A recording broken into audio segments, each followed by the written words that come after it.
¿Te acuerdas de Hamtaro? ¡Ay! No reconozco este lugar. ¡Hora de explorar!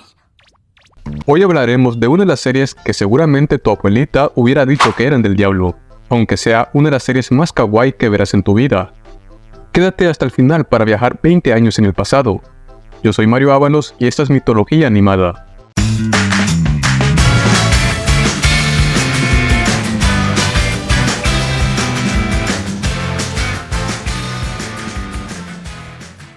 Conocida en Japón como Totoko Hamtaro, que se puede traducir como El Trotamundos Hamtaro, es una serie de libros infantiles creada por Ritsuko Kawai en 1997.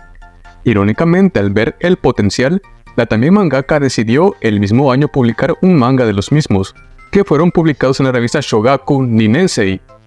El manga fue catalogado en la categoría de shoujo, pero tuvo buena aceptación por los niños también, lo que hizo que se clasificara más como un kodomo.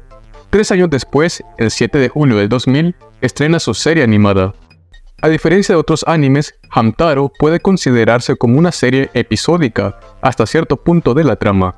O sea, no sigue una trama en concreto en sus episodios. Nos narra la historia de Hamtaro, un pequeño y lindo hámster cuya dueña, Laura Haruna, y su familia se han mudado a una nueva ciudad.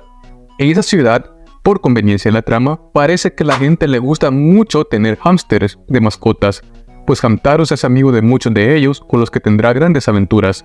Hamtaro al principio conoce a Bocadín, hámster de la nueva mejor amiga de Laura y que es algo despistado.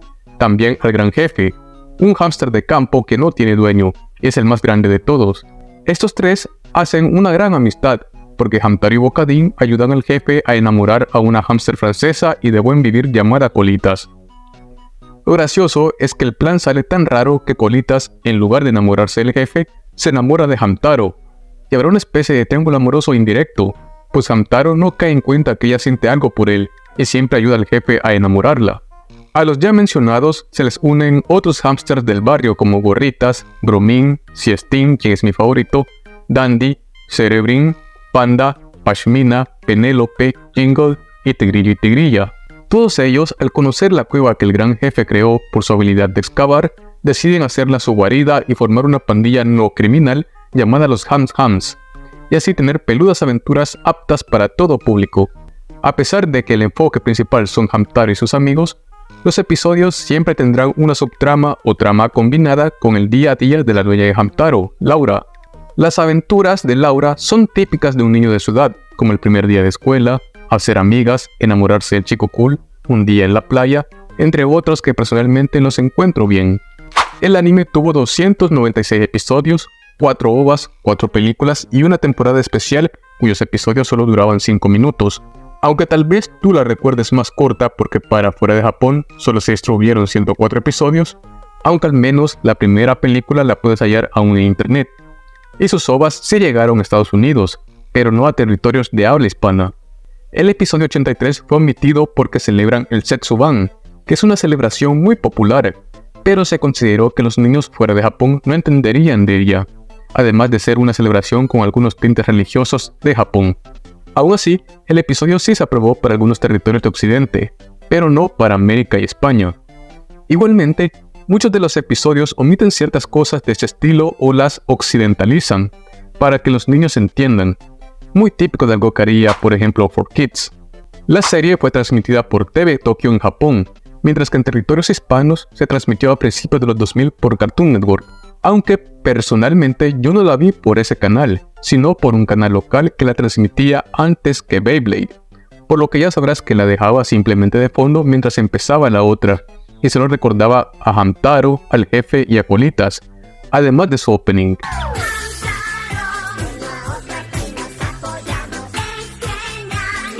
Hamtaro no es que sea tan olvidada porque hay gente que la recuerda con mucho cariño.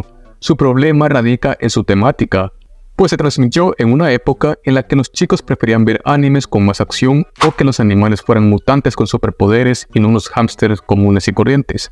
Viéndola de adulto, personalmente la serie no me aburrió, al contrario, me recordó mucho al estilo de Rugrats. Personajes inocentes teniendo aventuras creadas por su imaginación y que solo se entienden entre ellos, sin que nadie sepa que hablan. Hasta Hamtaro me pareció un personaje tierno y digerible, pero eso sí, no es para hacer maratones con ella si no te gusta el estilo shoujo o animes para niños. Es como esa serie que ves junto a tu sobrino para que no llore y al principio le pones atención, pero luego ya te empieza a agobiar. También la serie al ser episódica se siente repetitiva.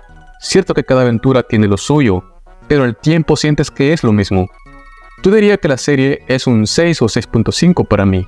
Tal vez a un niño o a alguien con gustos kawaii le parezca una joya aún mucho más calificada. La serie no es muy difícil de encontrar como las anteriores vistas en este canal, pero sí no están disponibles buena cantidad de episodios en páginas gratuitas, pero por lo investigado no está en riesgo de ser los media por el momento. Otro punto llamativo es que a pesar que la serie no fue tan aclamada en territorio occidental como en Japón, de la serie se sacaron muchos videojuegos para las consolas portátiles de Nintendo como la Color, la Advance y la DS, y son muy populares, y tal vez eso influenció pues se distribuyeron muchos solo en Japón, siendo solo 4 de esos videojuegos sacados a nivel mundial. Otra opinión que tengo es que sus doblajes al español son muy buenos, tanto para Hispanoamérica como para España. Ambos me gustaron y tienen un casting de actores de doblaje excelente para ambas versiones. En España, Hamtaro es Diana Torres. Entonces decidí salir a buscarlas y vaya, casi me pisa. Gador Martín como Laura. No tiene fuerza suficiente para llevar a cuestas las gafas de papá y... Francisco Andrés Valdivia como Jefazo. Una vez me hice unas gafas de cartón para ver qué tal. Rocío Azofra como Manchitas. Me puse las gafas de Carla, pero lo veía todo tan bonito. Y Pilar Puebla como Lacitos. ¿Y esas gafas oscuras que lleva la gente? Para Hispanoamérica con doblaje hecho en México, Elsa Cobian es Hamtaro. Adiós, Brandy, dulces sueños. Cristina Hernández como Laura. Hola, pequeño Hamtaro, ¿dormiste bien anoche? Gran Jefe como Luis Daniel Ramírez. Hola, Hamtaro. No puedo hablar, estoy... Víctor Ugarte como Bocadín. Hola, Hamtaro. ¿Qué haces por aquí? Leila Rangel como Colitas. Me encantaría acompañarlos. Y Laura Torres, la gran Laura Torres como Gorritas. ¡Vamos! ¡Vamos todos! El gran jefe no va... Pero mejor tú dime, ¿recordabas a Hamtaro? ¿Tienes algún recuerdo de ella? ¿En dónde la viste? ¿Te gustaba o no? Recuerda dejarme tu like si te ha gustado el vídeo, así como tu suscripción para apoyar el canal y seguir creciendo. Deja en los comentarios qué caricatura o anime quieres recordar. Yo soy Mario Ábalos y esto es Mitología Animada. Nos vemos en el próximo episodio.